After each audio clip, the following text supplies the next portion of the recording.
there's that run. That thing just keeps going. It just got bigger while we were talking. Gosh dang it. I wonder...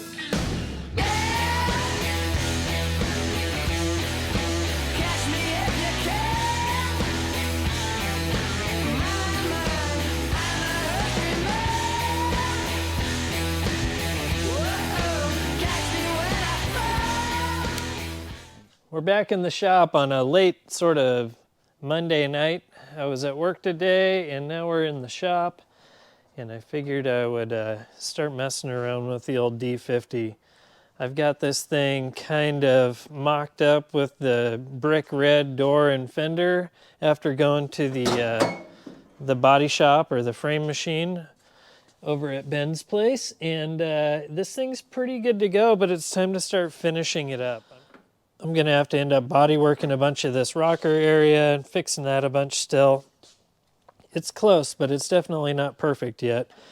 I've got this this brick red or burgundy door on here, but it's missing like trim, and the glass is in here, but there's no regulator, things like that. So this is definitely just a mock-up stage, you know what I mean? So right now what I really wanted to do is come over here to this old door and figure out if I can sort of color match this at all. I stopped by the tractor store on the way home from work today, and I picked up some case, basically tractor paint, case Flambeau red. This seems like a pretty good, if it's sort of like the color of the cap, that one should be pretty close. I also picked up this Kubota orange because in my head, Kubota orange has always been the color that should match, but looking at the cap, this is definitely not it. So what we're gonna do is just take some paint and we're gonna see if we can kind of match the color on this door at all. I have some options where, like, one guy has offered to hook me up with a door and a fender, but it's about a 600-mile drive. Or I can just kind of keep tinkering on this with things I've got. So let's just go ahead and start simple and see if we can sort of match this paint.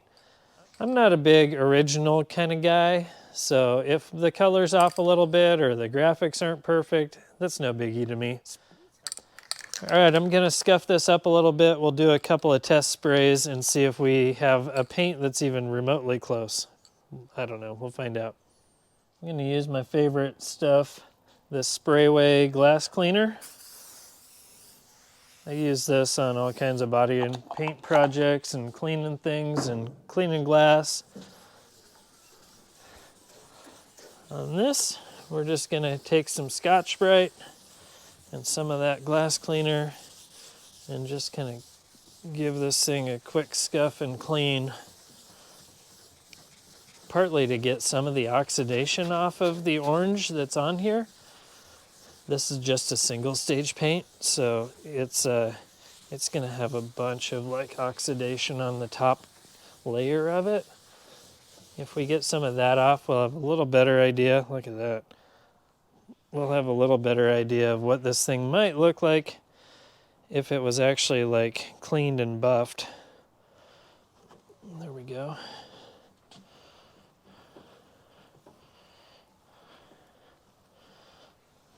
It's a pretty cool color. This orange is like really dark, almost a red color really. So here's what we got for working with. I got some Seymour Farm and Industry Alice Chalmers orange. I'll probably get made fun of for how I said that. We've got some Seymour Omaha orange. This one seems kind of reddish. I mean, just in the picture, that's almost like ideal color. We'll see if that one works. And then I picked up that Kubota orange at the tractor store today. And then the one that I think is going to be right is the Case Flambeau red. So I guess what I should do is just be like, I'll write on here which is which. This is Case Flambeau red. Shake this for a minute and we'll spray it on there. Oh boy. That's pretty red. Oh my gosh, that right off the bat, that looks really good. Holy cow. That's a rad color. All right, let that one dry. We'll go ahead and do a couple of passes on all of these. This one is Kubota Orange. It's funny, like right on, this looks pretty close. From the side, it looks really too bright. This Kubota Orange, I think, is going to be too orange, not enough red.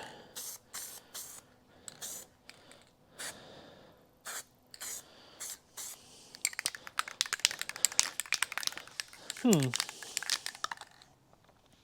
right, we'll let that one tack up for a minute. There we go. This one wasn't wanting to shake. Let's give this stuff a try. Alice Chalmers Orange. Chalmers.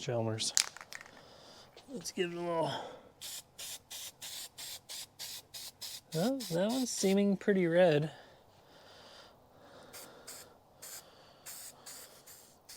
This one definitely smells the best so far. All right, we'll let that dry for a little bit. On camera, none of them match at all. Curious what happens when they dry. Let's shake up this Omaha Orange and see how it does. The Case Red and this Alice Chalmers Red or Orange, they're both pretty dang good. Pretty dang good. They're both laying out pretty well. I think this Van Sickle is a little bumpier, but it might just be more dirt in it. The Seymour is definitely flowing out and laying pretty flat. I'm gonna let this thing dry for the night. I'm gonna go in and edit a video or start working on an edit for this Friday's video. And then we'll get back out here and we'll mess around with this thing some more. I think it'd be fun to paint parts of this and just kind of do it in stages and keep it quick and simple and cheap. If I can make the thing look as shiny and nice as that without too much work, that would be awesome. A couple days later, check that out. This is our little paint test on which one was right for this door. I don't know. To me, it seems pretty obvious that that's the right one. This Case Flambeau Red is like the best match for the orange on this rig. That stuff doesn't even come close to like the color on the cap, this Omaha Orange. The Alice Chalmers is really close. That was like definitely second place. The Kubota Orange was just a little bit too yellowy, but this Case Flambeau Red is like spot on, I think. I mean, close enough, come on. It looks really good in most lights. It's hard to tell because this is so dull and like chalked out and this is glossy, but I think we're pretty close. So what do you think we ought to do? Think we ought to start painting some parts with that? Check this out. We'll come over here. I made a trip to the old tractor store on my lunch break. Look at that. Case Flambeau Red. 39 bucks. You kidding me? There we go. We got a gallon of this stuff for $39. Red paint, if you go to a paint store, it's always like, oh, red, that's the most expensive stuff you can get. Well, apparently not. Maybe this is garbage, maybe it's not. I went ahead and picked up a pint of hardener or catalyst. I picked up a pint of their reducer. Oh. I picked up some watermelon hard candies because I'm old. It's time to party. I think we should probably, I don't know, we'll see what we're doing here. This fender needs some repair work. There's a big dent right here. It's probably hard to see. There's some dent going on down here, and there's a little bit of rust. Well, this whole corner of the fender's kind of missing over here. So as nice as this fender looks, it's not ready for paint by any means. So I'd say let's go ahead and keep that stuff as our main option. Let's start fixing some bodywork on this. At least hammer out a dent or two. Try and make this thing cool. It's gonna be fun. Check this out though. Before I get hustling on the car, I want to show you this. I got a package in the mail. I've got a P.O. box right here. P.O. Box 1025, Mead, Washington, 99021. If you guys ever want to send me anything, you can send it to that P.O. box, and I should be able to check it out. This came from a guy named Jason, and it looks like it shipped directly from Amazon. You want to see what it is? I haven't read it yet. Oh, this is a Wyoming shirt. Heck yeah. Dude, thanks so much. I had a Wyoming shirt that I bought on a Dirt Every Day. I used to always buy like shirts that you would get as you were on vacation, right? Because we couldn't have shirts that had name brands on them, like shockseals.com. So we would always either have like blank shirts or flannels, or I was able to get away with like vacation shirts and names of states or towns. And my Wyoming shirts were always my favorite, but I burned one up on a Dirt Every Day. So now I got a freshie. Thanks, Jason. That was rad. All right, back to work. The fender's off, and now we can kind of figure out how good or bad this thing really is. I have bought 2 different fenders for this thing, and this was by far the better of the 2. So this is the one that we'll be working on. It's definitely got a bunch of rust where like old debris was packed in here.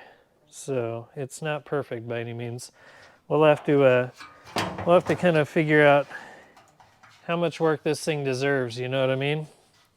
Gosh, it is hammered, but you got to think about it. Like, this is from 1980. That makes this thing 45 years old right now.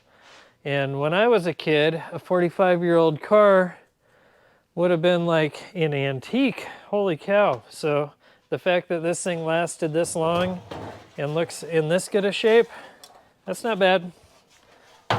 Just gotta like wrap your head around the fact that these things aren't as new as you think they are. Oh boy, this thing's rough.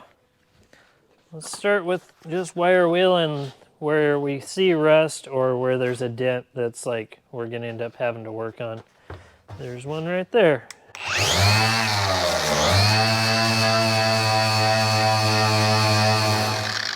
That's working terrible. Let me change this for the hamburger pad. There we go. Let's try that. All right, I've got this electric die grinder with a wire wheel on it that's made for a drill. Let's see if this doesn't just come apart immediately. Oh wow. Yeah, that's way too fast for that thing. This fender's kind of junk. Look at this. Just punched a hole right through there. This is all missing and rusted away. Let's start small with some just fender lip action and get it to where we can weld it back together.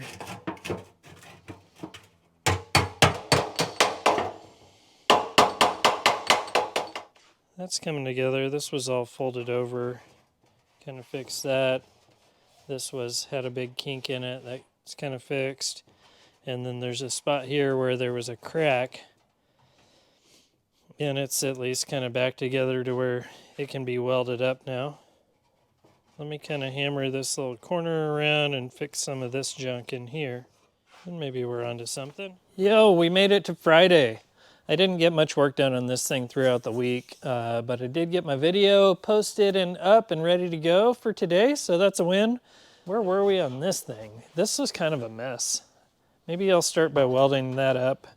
I got this front portion kind of straightened out, but this back part, dang, with the rust holes and stuff in it, that's going to take some work. All right, after banging on this thing and fixing creases and dents and seeing that there's a crack in the fender right here, And the fact that this whole section is rusted out, I didn't really realize it was as bad as it is. I kind of feel like my original Fender that I picked up at a local wrecking yard might be a better choice. There's no real dents anywhere throughout here. The top of it's all smooth. There's no problems with the wheel well arch, but it does have a pretty massive amount of rust down in the bottom. What I'm kind of thinking is if I gotta replace this much on the other Fender and I gotta replace this much on this one, but I don't have all the other work to do, this is probably the one to work with. This stuff always snowballs a little bit on you. You think you're just gonna slam a Fender on, but that's usually not the case. But we have metal and we have welders and we have Bondo, and if I get busy, I might be able to slam a Fender on this thing today. That would be ideal. If I could like bust out for half a day, fix this rust. Let's get over here and figure out the plan. I'm kind of lucky in that this Fender is good everywhere else other than this lower corner here. This Fender is actually got the right shape and everything here. So what I did, this is going to be like my starting point. I took a cardboard template and made basically the shape of the back edge there. That's going to be really important to try and figure out and duplicate. You can kind of see like how far off we are on this one. It is really bad. It looks like when this thing was at the wrecking yard, they punched it with a forklift right there. So luckily I've got that Fender, I've got this template, and I should be able to basically cut this thing out and start patching it back together and at least get the shape really close to what that one is. This is a bigger project than like normally you would just be like patching a hole. The fact that this one has like this lower lip on it that's rusted out. There's a crease in it, like it's got rust all the way up to here behind that front edge. This is a trick that you've probably seen on 100 different YouTube channels, and it's a really good one. This is one of those tricks that I didn't know back in the old days, and I learned it on social media or YouTube as well. So kind of cool that all this stuff, all these tricks and tips and all that, they actually do get sort of shared around on here a lot. It's a great learning place. So basically I'm just taking my masking tape and I'm gonna tape over this whole area, and then I'll mark the edges and cut that out. I'm gonna layer it up a little bit so it's kind of thick. And then we should be able to take that, transfer it onto a piece of sheet metal, cut the sheet metal, and then we got sort of a rough starting point. Might be a really perfect starting point, you never know. I've got 3 layers of tape on here, and now I'm just kind of finding the edge, sharpening it out so that I can peel this off of here and then cut the shape out, you know? This part of the metal is just missing altogether, but I can kind of fake it by feeling where the metal's good down here. Well, peel that off of there, and that's sort of our starting reference point. Pretty cool. I should have put some wax on the fender or something so that it peeled easier. Junky old trucks. Holy cow. That's what we're working with, though. That's all we got. There we go. Kind of at least a rough shape of this whole bottom corner of this rig. We'll kind of go over here, and I don't know. I don't really know what we're doing. We've got something started, so that's good. I feel like maybe I trim this thing up a little bit. We throw that on a piece of sheet metal and at least get this piece into sheet metal. Then we can start figuring out our bends in it and the shape and the roll. Figure out how much we can get away with in one piece and then how much we're gonna have to do to like make the rest of these shapes and like this flare and all that work out. Let me do. All right, what I've got to work with is, I believe this is a section of the roof skin from the Mustang 2. I think part of it's pretty rusty, but I think we should be able to get most of the pieces we need out of this side that still have some paint on them. The back side is still clean enough to use, and what the heck? Let's just see what we can do. It's going to be a lot of work.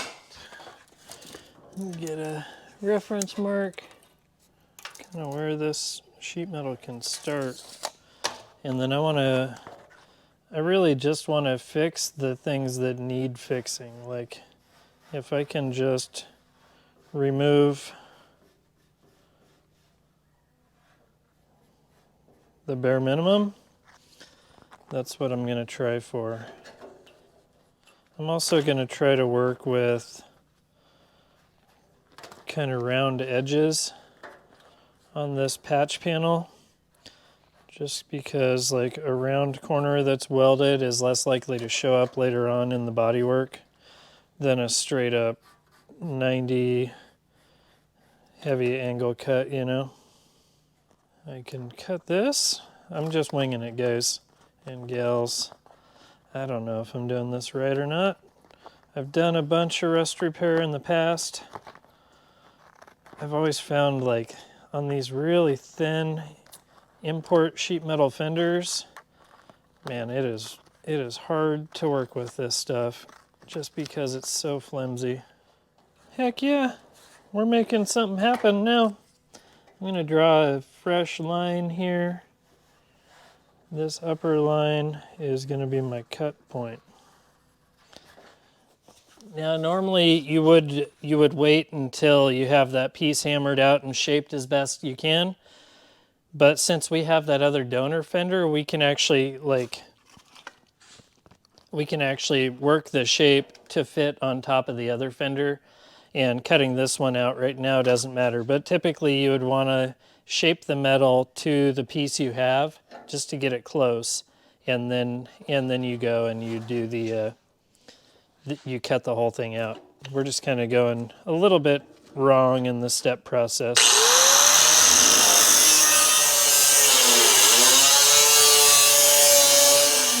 I'm going to do my best to keep that back portion of sheet metal, the brace that's back there. I don't want to cut all that out.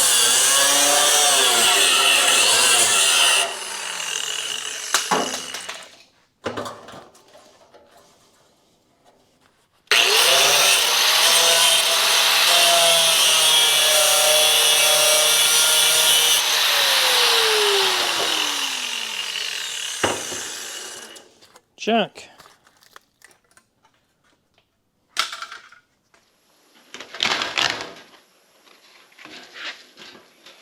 I think that's the way to go. Keep this thing away from the rust as much as possible. Cool. Alright, I'm going to grab some 10 snips. We'll just cut this out. Simple and easy. Anytime I'm using the 10 snips, my first cut is always a ways away from what I'm actually, where my line is. Like I'm cutting about a 1/4 inch bigger than my line would have you cut. And that's just because this first cut, when you're cutting in a big panel with 10 snips, you really kind of like trash the metal. But once you go back and you can cut close on a line, like just to get right next to that line, it'll curl the metal up and it'll actually give you a cleaner cut on the big panel.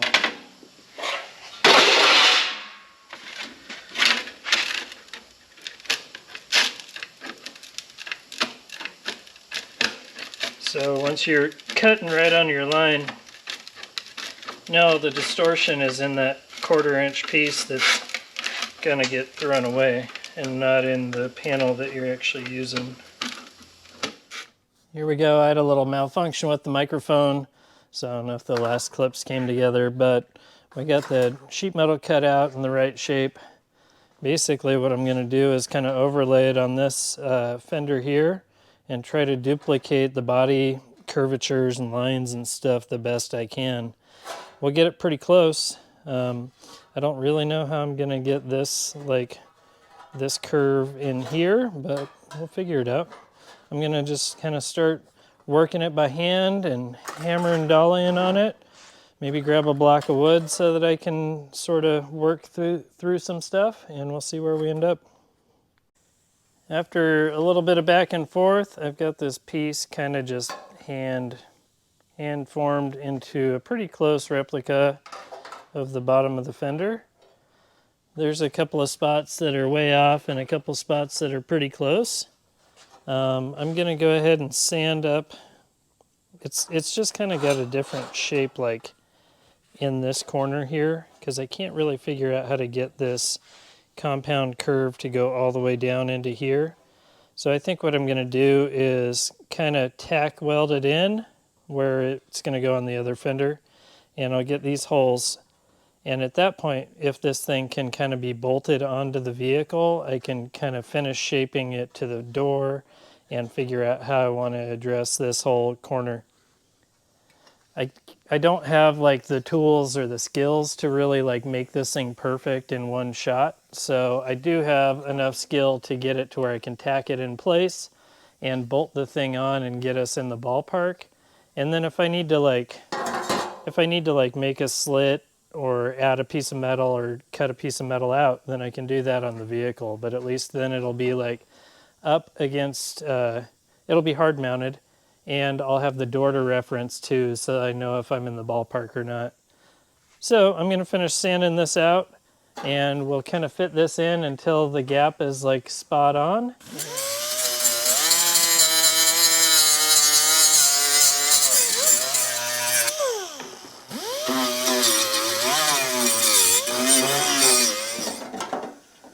I'm getting kind of close. I've got this fit up well enough to where I think we can probably tack it in place. Oh, I just bent it. Dang it.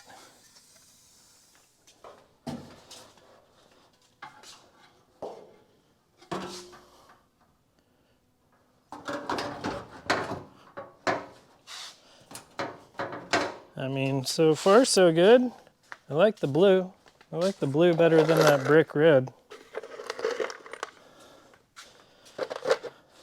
So the idea here is to get this thing kind of bolted on and in as close a position as possible. That way I can actually kind of like bolt the lower piece in and just sort of connect the dots with weld. And hopefully I can get the transitions and the shape and all that stuff to do something that resembles a nice fender. Heck yeah, I think this is going to be good. I just remarked this, and it looks like I can trim a little bit off of the blue fender, and then this thing's going to like butt right up to this green one. We'll be able to tack weld the two together. It's going to be awesome.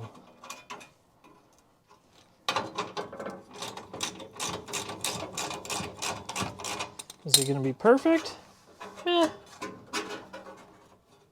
No, but it'll be cool.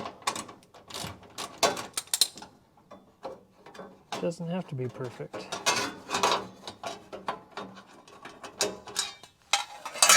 I'm going to trim this up.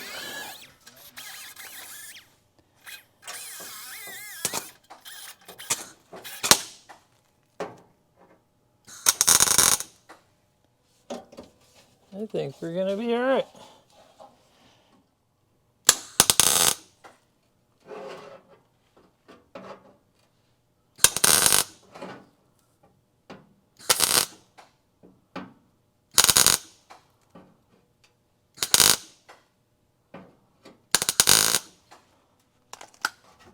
Pretty cool. Definitely body workable. All right, I think I'm done for the night. That's pretty cool though. We've got patch panel in place. Now it's just a bunch of little finish work like on the edges of it and stuff. But dang, that thing's looking like a Fender. I'm back out here working in the shop. This video is kind of drug on for probably close to a month. I actually just got back from my trip to the Midwest and riding back across country and all that. And I came into the shop yesterday on the 4th of July. I started sanding on this door. So you'll notice I've got a set of blue doors, a blue door and a blue fender, and then I also have the burgundy one that came from Roadkill. The blue stuff, which I thought was going to be kind of garbage, is actually in better shape than the burgundy stuff. So yesterday I started sanding on this door and got basically the blue taken down all the way to the stock silver and the stock primer. I got the thing gutted and sort of cleaned the back side of it up. So this door is getting pretty close to being ready to primer it again. I've got some dents through here, all these low spots where there's blue paint, those are all dents.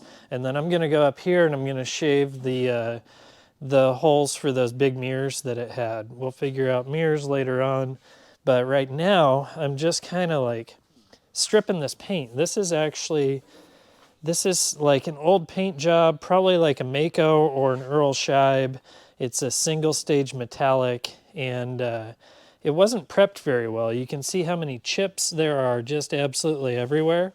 So I've got to get that paint off, and the only way to get it off is to sand it. I mean, I could chemical strip it, but that's creating an even bigger mess. So sand, sand, sand. Get this paint off of here, and then we can do a little bit of body work. We can reprimer this, and then hopefully, before I go back to work on Monday, this fender, this door, and that fender maybe will be orange. It's a lot of work. Really, no matter what you do, unless you're just putting paint right over the top of other garbage, you're going to be spending a lot of time. I'm in this door right now, probably 4 or 5 hours just to get it to this stage. Rust repair on that fender already, I get a bunch of time in, and I haven't even started Bodywork. So this stuff is work. It's easy to do a quick, like just scuff and shoot paint job if you have stuff that's already nice to start with. Like the whole rest of this truck, where it's in pretty good condition, it's a good candidate for a scuff and shoot if it needed it. But if you've got old paint and old bodywork and crummy stuff that you're undoing, get ready to spend some time, and it'll pay off in the end. This thing will look bitchin'. We'll end up with this junkyard door looking good here pretty soon. I'm almost done sanding it up. Then we'll get over and weld up those holes for the mirror, get some body work on this thing, and hopefully at least some primer on it tonight. All right, I wanted to clarify the problem that I'm having here. The problem really isn't that it's cheap paint, it's that it's bad prep. See how this is just scratching off of here, just with a pick? Oh, Hazel's mad. The fact that it just scrapes off of there with a pick, that's going to be the stuff that comes back later on and is a problem with like a good paint job. If this was prepped right, you could just scuff up the blue paint and paint over it and it would probably be fine. But the fact that it just wants to flake off so easy is why I'm having to remove all of it altogether. Let's weld up some holes. All right, here we go. These upper ones, they have nuts that are welded in behind here, and the lower ones do not. So these were like an option for like a stock small mirror.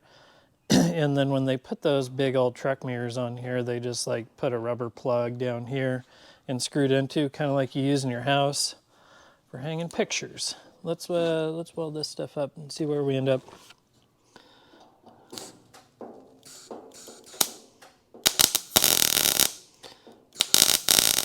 I've got the welder set kind of low because I don't really want to put too much heat into these door skins. This sheet metal is really thin.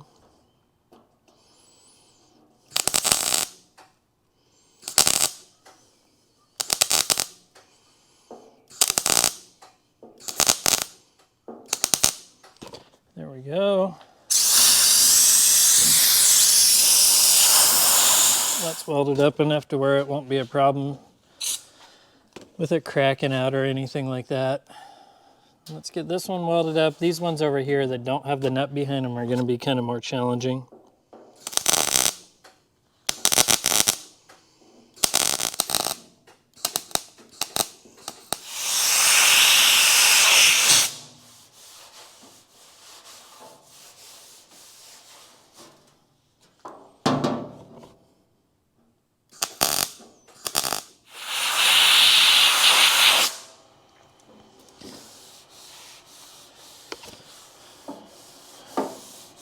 So far, so good.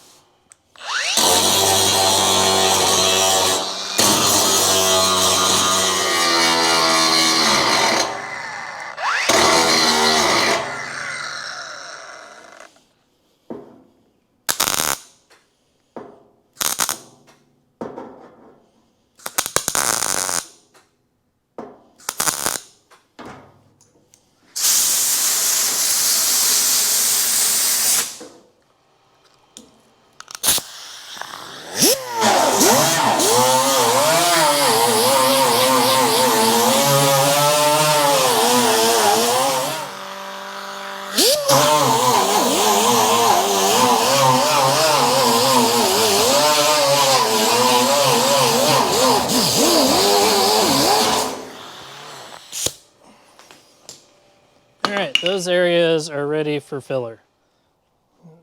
Well, it's been a little while and my GoPro was having GoPro problems. Battery was trying to explode or something. But I got some bodywork done on here. A few swipes of filler over and over again, and we got this thing straight enough to put it in primer. It's not exactly perfect yet, but if I get primer on it and I can block the primer out, I'll know exactly what I've really got going on. So I just mixed up some epoxy prime that AJ had brought over a year ago. I'm almost out of it, but I want to use the epoxy primer for this first coat because I want to get the epoxy prime on the bare metal here. And then once the bare metal is kind of covered, then I'll come back over with a urethane primer, and that's going to be a little bit more high build, and I can block that out. So I'm going to throw some epoxy prime down right now, just to kind of barely cover this stuff. I don't want to put too many coats on it because this stuff doesn't harden if you put more than one coat on or two coats. I had problems with that in the past. So we're going to throw this down real quick, let that tack off, and then we'll put some urethane primer on top of that. Prime time. There was so much bare metal from when I sanded the blue paint off that I kind of need to hit all these edges, and really not going to sand this primer off at all. Hopefully I can stack that urethane primer on top of this and then just sand the urethane. This should make it to where everything sticks and we don't have problems in the future with like peeling or delaminating or anything. Every time I'm done using this gun, I threaten to throw it away, and then I never do. I always just keep reusing it, even though it's terrible.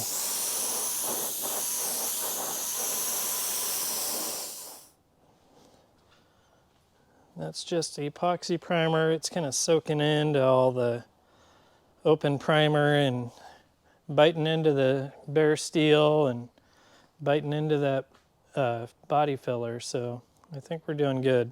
I may actually toss this gun. It was acting weird. It was spitting weird. Look at that. You saw me do it. I did it. Whew. I kept the regulator though. That thing's useful. Let's lay down some primer. Heck yeah. What was I doing with that other thing?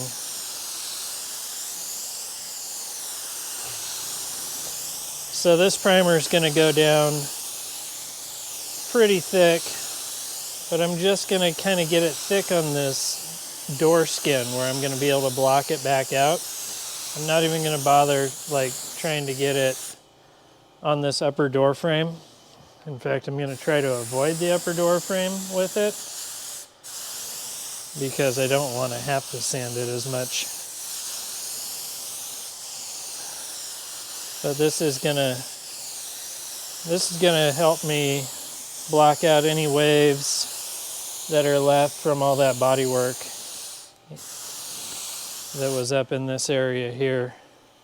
There was also a few dings and things, but I think by the time I block this primer out, we'll have almost all that stuff kind of figured out. This door should be extremely straight when it's all said and done. Heck, it already looks pretty good. My biggest problem is right here. And if I hit it heavy with the primer, we should be able to block it out. There we go. A couple coats of urethane primer on there now, and I did a little guide coat. That's what the black is. Basically just take a can of black, flat black spray paint, and I held it pretty high and just barely dusted this. And what that does is kind of give you an idea when you're block sanding it. You'll see that it shows your it shows you your highs and lows, and just helps you when you're sanding so that you don't like overdo it. And if you still have low spots, you see those early on and you know to go back and fix them. But I'm hoping that we can come out here tomorrow, block this thing out with like 400 and then just shoot it orange. That's the goal. I haven't even touched that other blue Fender yet. That thing's got way more work involved than that door. The door was like a piece of cake compared to this thing. But baby steps, we'll get it there.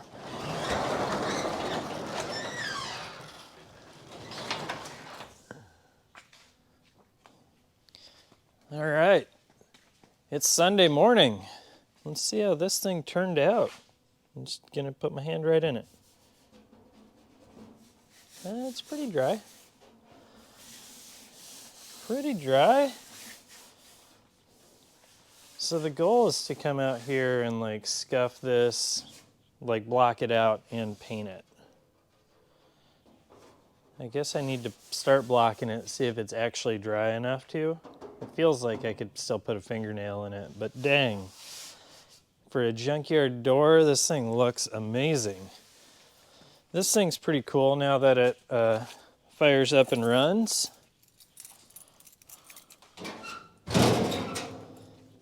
You just kind of jump in it and crank it over and it usually fires up right away. That electric fan has got to go.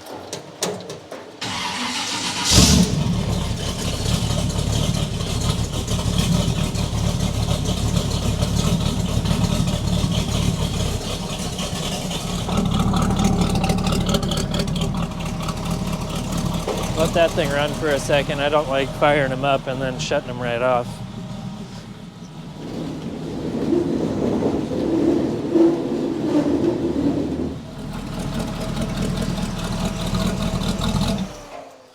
We're gonna go with the like 1.5 inch wide block and some 400 grit and see how this stuff powders up. You want to powder up easy when you sand it. You don't want it clogging the paper at all. So let's see how she does. Let's start here.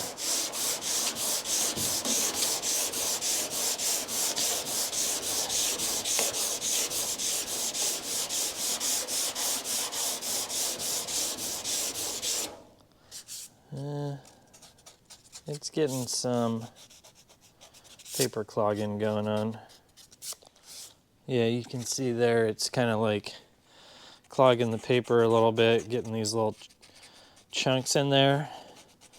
And I don't know if that is the fact that I used like a Rust-Oleum spray paint for my guide coat. Sometimes that stuff doesn't sand very good. I probably should have used, usually I'll actually just throw a little base coat like black in with my last coat of primer and shoot that on. Either way, we're gonna block this thing out and just kind of figure out if we're ready to paint or not today. It's a miracle. This thing blocked out really well. Like there were a few little low spots and like deep sand scratches, but I was able to get like this one right here. That was a pretty deep sand scratch. But I was able to get them to block out without going through that epoxy primer. The epoxy is kind of the greener color in there, and the gray is that urethane. So I think we did pretty good. This section over here where I'd done all the bodywork and welding for the mirror actually is like straight as an arrow. I was totally expecting to have to come back and at least like do a couple fills like on the edges of where the body filler was.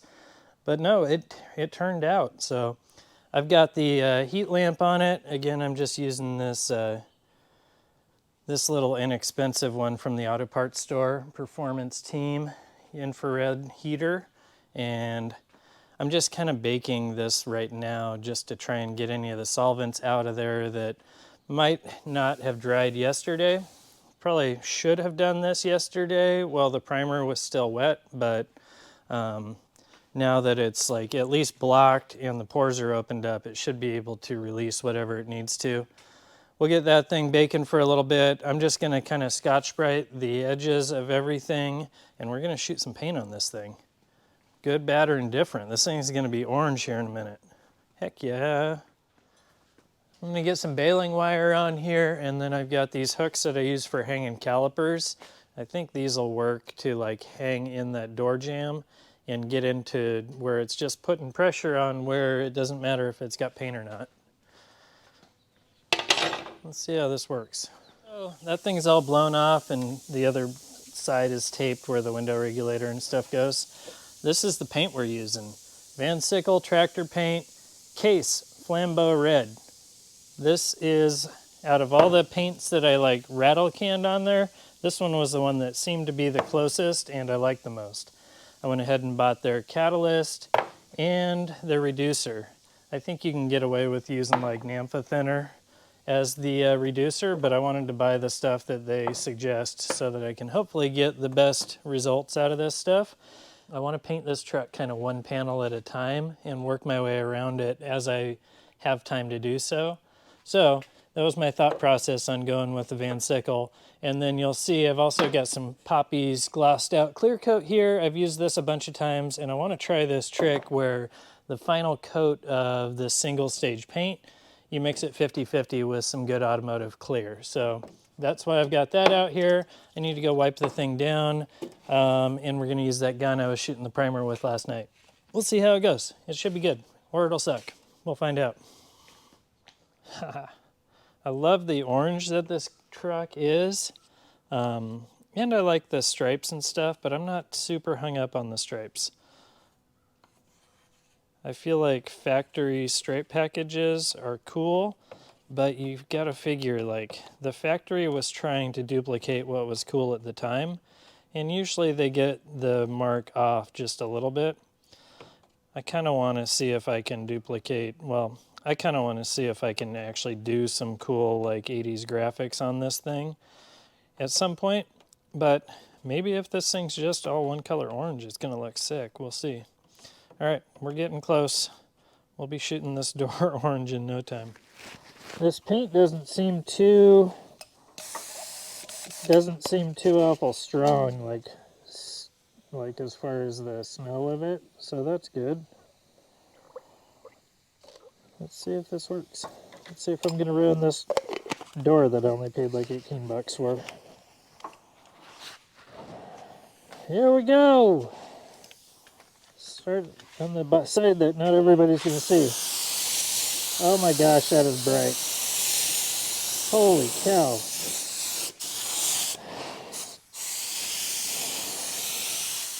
Oh, it's so cool. Check this out. Let's get this top part kind of jammed in.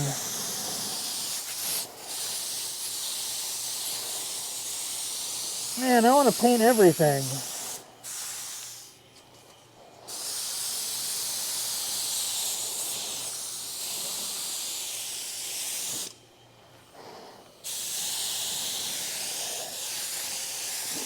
You want to kind of get the edges first, right?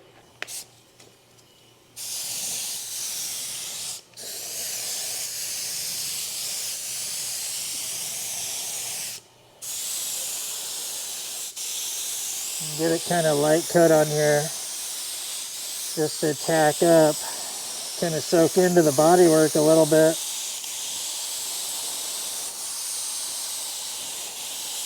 The amount of coverage this is getting is unreal for a bright color, just to be powering on there in like one coat.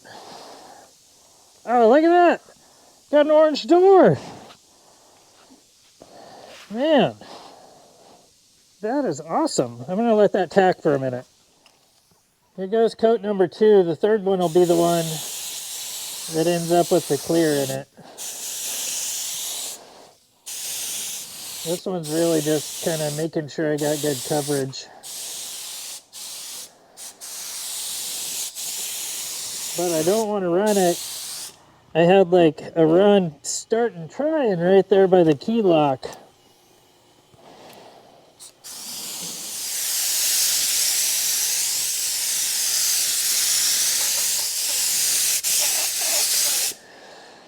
That was close. I like ran out right there at the last minute. This next one is going to be 50-50 clear and paint. So it should gloss this thing up a bunch, smooth it out, and still have some coverage. Mix up your clear with its catalyst. Get that together. Also mix up your paint with its catalyst. Then you mix the two together 50-50. I had 2 ounces of completed orange paint in here, so I made up 2 ounces of clear. Now we got 4 ounces sprayable, which that should be enough for 1 or maybe 2 pretty healthy coats on there. I'll let this kind of set for a second. I'll probably clean the gun out just a little bit, and then we'll go get to spraying this thing. Look at that though, it's like looking so good. Love it. There we go. I'm going to go with kind of a wide fan on it. And a lot of pressure.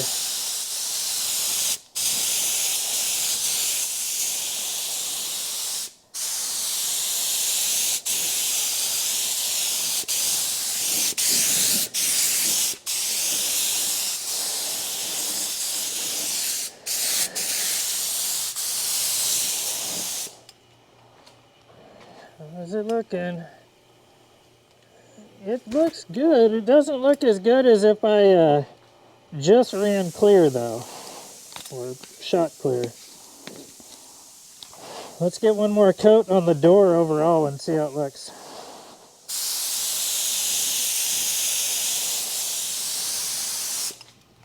Do I have enough? I had enough for one more pass. We're finally getting the gloss what we're looking for, which means it's probably right about ready to start running off the door.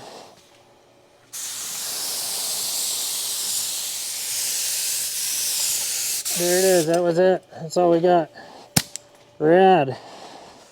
Oh boy, it's an hour later. I got my paint gun cleaned up and all that. This thing doesn't look good. I am not super pleased with the finish on this. It's too dull, and after talking with Brian, the owner of Poppy's Patina, and then going back and actually rewatching a Vice Grip Garage where Derek and Kevin Tates painted the giveaway F-150, the white one, I learned what I did wrong. Basically, the tractor paint is an alkyd enamel, and the clear that I used is a urethane clear. And the two of them dry at completely different rates. And what you're seeing here, that dull finish, is actually what's called solvent popping. Solvent pop is when the lower layer of material is drying basically slower than the upper layer of material, and it's expelling gases as it dries. And in turn, that gives it sort of a cloudy appearance, because that is just millions of little tiny pinholes basically where the gases were escaping, and in turn it gives it a dull finish. So how am I going to fix it? I'm going to sand it. I'm going to get rid of that run. I'm going to get rid of the dirt and the bugs in it. We're going to clear it with just straight urethane clear after this is fully cured. That's not happening today, but we'll get back to it. And I'll know better as I move forward and I finish that front fender that we did the rust repair on and we work our way around the truck, if this whole process is going to work or not. Thanks for watching the Dirthead Shed. I screwed up this week, but we'll fix it. I promise this thing's going to look cool.